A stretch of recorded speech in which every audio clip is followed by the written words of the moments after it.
ہاں جی، کہ کن کن حرفوں کو لمبا کیا جاتا ہے اور کس وجہ سے کیا جاتا ہے. تو چلیے آپ نے دھیان سے میری بات سننی ہے.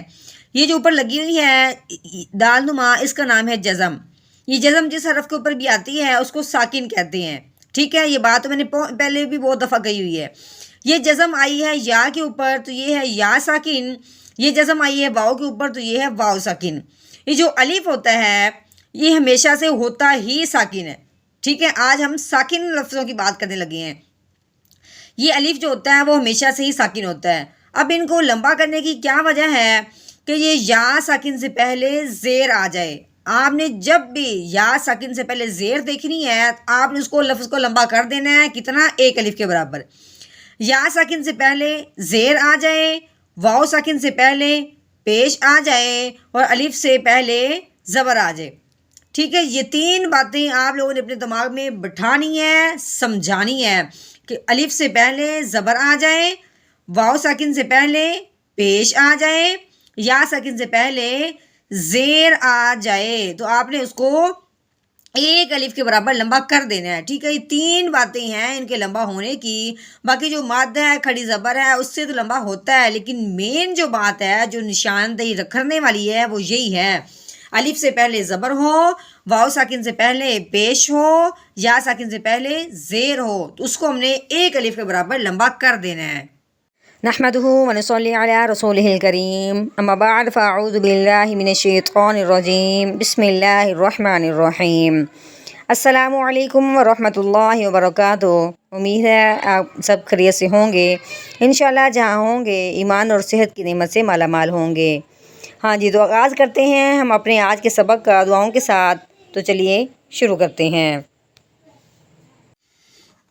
اللہم صلی علی سیدنا و مولانا محمد وعلی آل سیدنا و مولانا محمد وبارک وسلم. رب اشرح لی صدری ویسر لی امری واحلل عقدۃ من لسانی یفقہوا قولی.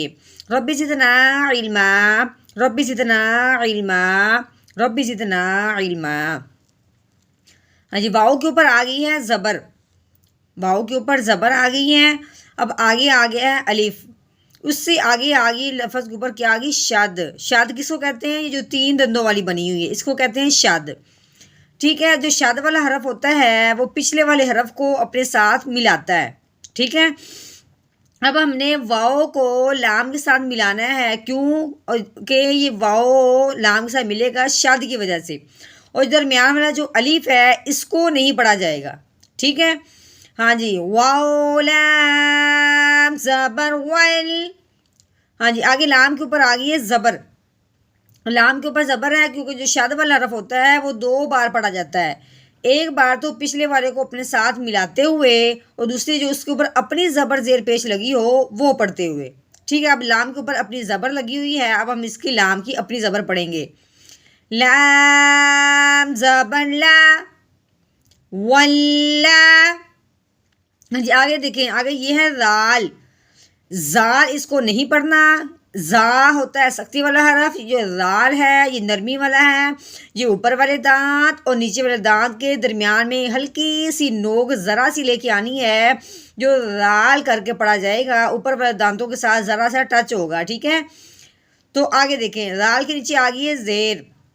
یا کے اوپر کیا آ گئی؟ جزم. جزم یہ جو چھوٹی سی دال نما بنی ہوئی ہے اس کا نام ہے جزم. اب یہ یا کے اوپر آئی ہے تو یا ساکن ہو گیا. یہ جزم جس حرف کے اوپر بھی آتی ہے اس کو ساکن کہتے ہیں. اب یہ یا کے اوپر آئی ہے جزم تو اس کا نام ہو گیا یا ساکن. ٹھیک ہے، جہاں بھی آپ کو جزم نظر آئے یہ جو چھوٹی سی دال نما ہے آپ نے اس حرف کو ساکن کہنا ہے.